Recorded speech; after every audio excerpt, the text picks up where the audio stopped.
Our beloved Boss Mike Cervera.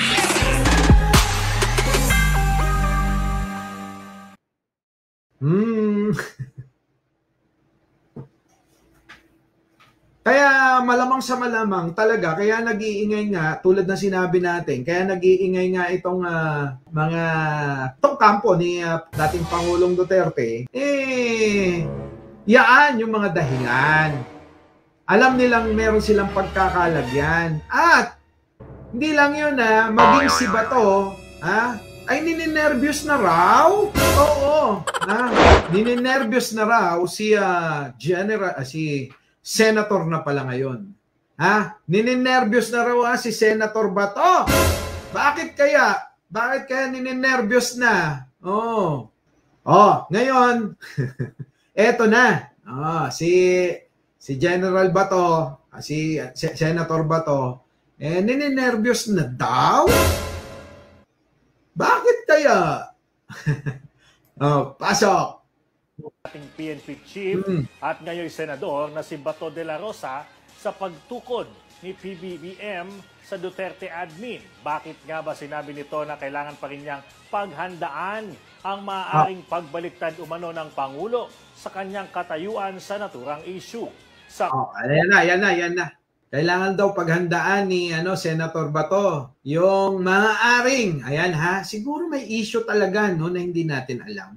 Maaaring pagbaliktad daw ni Pangulong BBM o Bongbong Marcos sa usapin ng pagpasok ng ICC.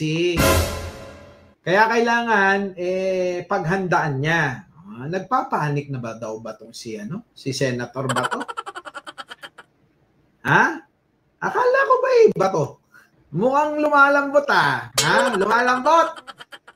Ano minsan kasi mga ako, sa mga natin, sa mga senador, sa mga iba pa dyan na government official, meron silang mga tama't meron ding minsan sasalungatin natin pero tingin ko doon na lang tayo sa sa mga mas okay na ginagawa nila.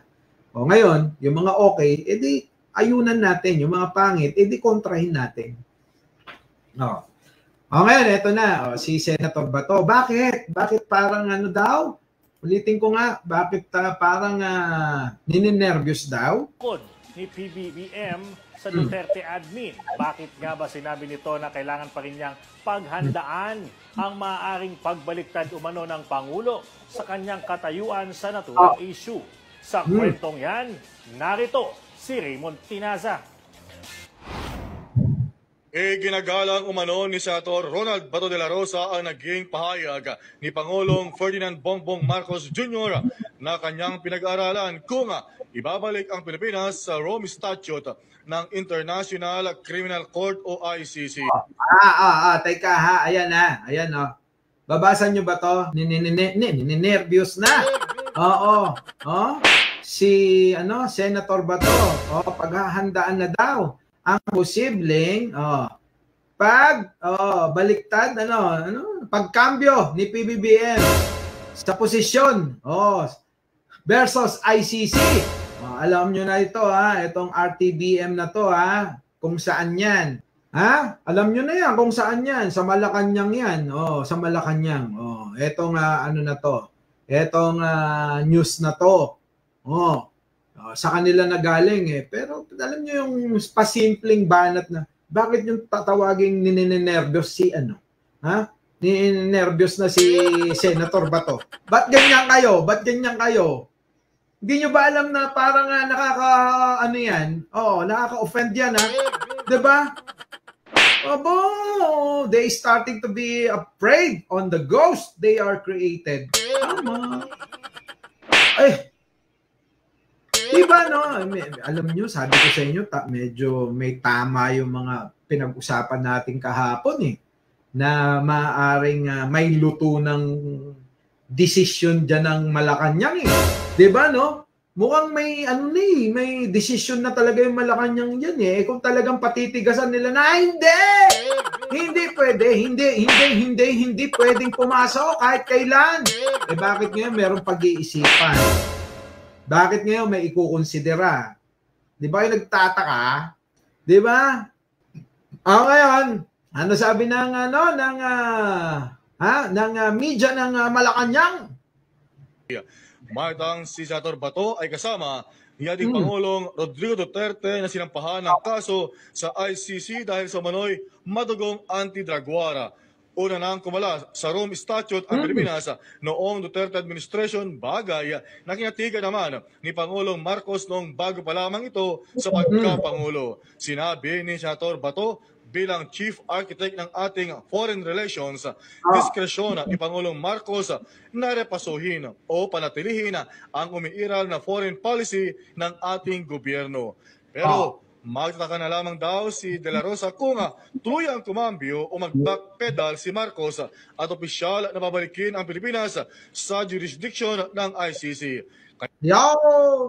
Alam nyo, ako naamoy ko, hindi ito ibabalita dyan. Yan, yung media sa Malacanang. Oo.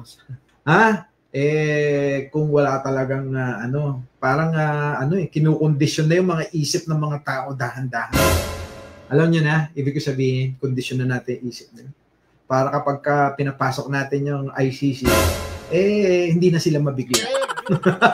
At ngayon, eto naman si Senator Bato, kayo naman. Diba? Okay lang, medyo konti lang. Hindi naman natin kailangan magpakalalim at matalas dito. Galawan pa lang no? Galawan pa lang mukhang may something na, boss. Tuloy, natin nga ito. Tapusin na nga natin to. Kaya aminado ang senador na kailangan na nitong maghanda dahil fluid o maraming pwedeng magbago sa politika. Sa ngayon daw ay nakaabang na lamang ang senador sa mga development at kung ano ang maging pinala na desisyon dito ng Pangulong Marcos. Nakita nyo sa kanya, kay Bato mismo galing yan. Na ang politika, sabi ko nga noon bago ako huminto ulit, 'di ba? Sa pag ganito, itong ginagawa natin to halos gabi-gabi nung panahon ng eleksyon.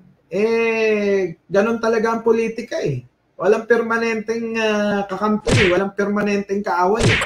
Yan na po talaga yung kultura natin pagdating sa politika no? 'Di ba? Syempre nga naman may kanya-kanyang sariling interest lahat yan. Alam niyo yung pansariling interest, hindi naman talaga bayan ang iniisip ng mga yan Sarili. 'Di ba? Sarili. At sarili ulit.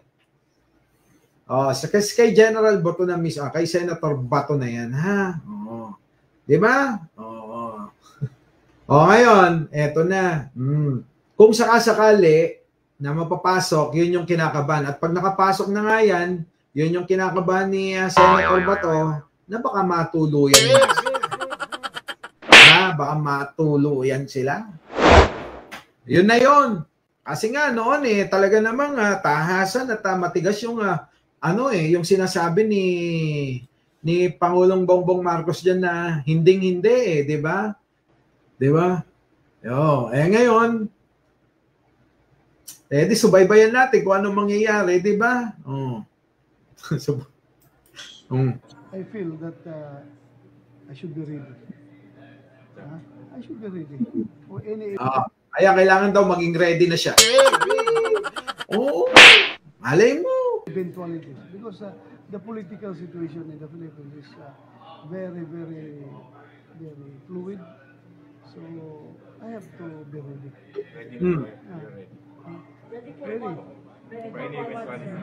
Ready. When I say ready, ready to fire, ready to speak, ready to sing, ready to dance, ready lang. Anong gawin natin? Ready.